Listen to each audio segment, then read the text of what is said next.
रजनी को बचपन से ही पेंटिंग का बहुत शौक था। वो हमेशा से ही पेंटर बनना चाहती थी, पर उसके माँ और पिताजी ने उसको कभी भी इस चीज के लिए सपोर्ट नहीं किया और उसकी शादी नीरव से हो गई। नीरव रजनी को बहुत प्यार करता था, पर रजनी हमेशा चुपचाप ही रहती। वो इस शादी से खुश नहीं थी। वो ये शादी नहीं करना चाहती थी। उसे तो हमेशा से पेंटर जो बनना था। अपने इस सपने को वो नहीं पूरा कर पाई, इसलिए वो हमेशा उदास रहती थी। रजनी, बहुत ही बढ़िया फिल्म लगी है, कल देखने चले? नहीं जी, कल मुझे बहुत काम है, मैं नहीं जा पाऊंगी। अच्छा तो कोई बात नहीं, संडे को चलते हैं।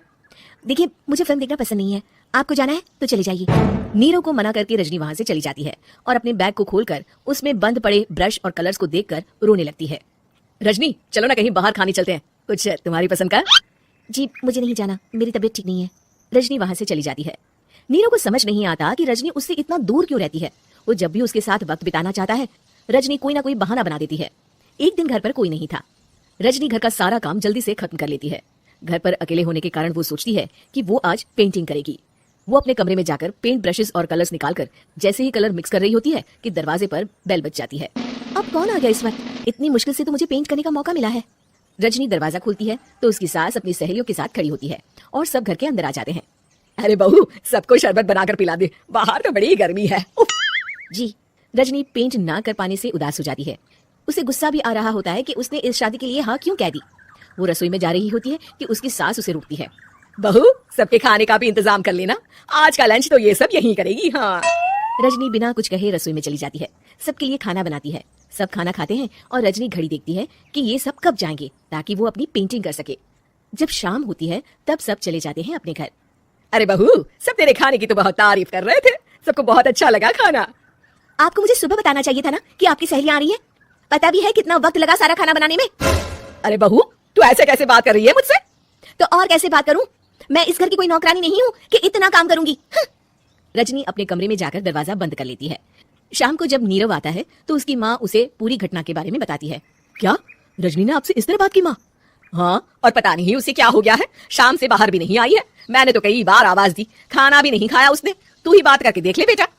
नीरव अपने कमरे का दरवाजा खटखटाता है। रजनी, दरवाजा खोलो, मैं हूँ। रजनी दरवाजा खोलती है और फिर वापस जाकर अपने बिस्तर पर लेट जाती है। रजनी, माँ से बात करने का ये क्या तरीका है? मैंने कोई गलत बात नहीं की है। अरे तुम क्यों ऐसे बर्ताव कर रही हो सबके साथ? क्या तुम इस शादी से खुश नहीं हो? रजनी कुछ नहीं बोलती। अरे बताओ मुझे रजनी, क्या ये शादी तुम्हारी मर्जी के खिलाफ हुई है? हाँ, मैं ये शादी कभी नहीं करना चाहती थी। तुमसे क्या, मैं किसी से भी शादी नहीं करना चाहती थी। रजनी रोने लगती है। चुप हो जाओ रजनी, बताओ मुझे, तुम क्यों नहीं करना चाहती थी शादी? रजनी बेड के नीचे से अपने पेंटिंग्स, कलर्स, ब्रश, पेपर्स निकालती है। इतने में उसकी सास भी कमरे में आ जाती है। ये देख रहे हो, ये थे मेरे सपने। मैं पेंटर बनना चाहती थी, पर माँ पापा ने कभी सपोर्ट नहीं किया और मेरी शादी करवा दी। मेरे सारे सपने टूट गए। हर वक्त बस गुस्सा आता रहता है मुझे। मैं जानती हूँ कि आप लोगों की इसमें कोई गलती नहीं है, पर मैं क्या करूँ, मुझे समझ में नहीं आता। रजनी फूट फूट कर रोने लगती है। मुझे माफ कर दीजिए, आप दोनों के साथ मैं बहुत बुरा बर्ताव कर रही हूँ। अरे रजनी बेटा, चुप हो जाओ तुम। नीरव पानी लेकर आता है। ये लो पानी पियो और शांत हो जाओ।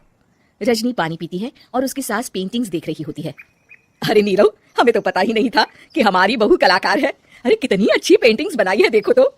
ये वाली तो मैं अपने कमरे में ले जाऊंगी। आपको ये पेंटिंग्स अच्छी लगी? अच्छी नहीं, बहुत अच्छी लगी। और तुमने हमें बताया क्यों नहीं? तुम जब चाहे पेंटिंग कर सकती हो रजनी, हम तुम्हारे सपनों को पूरा करने में तुम्हारा पूरा साथ देंगे। हाँ बेटा, हम कला की कद्र करते हैं। हम कलाकार तो नहीं, पर मुझे गर्व है कि मेरी बहू एक कलाकार है। रजनी, नीरव और सास तीनों हंस पड़ते हैं।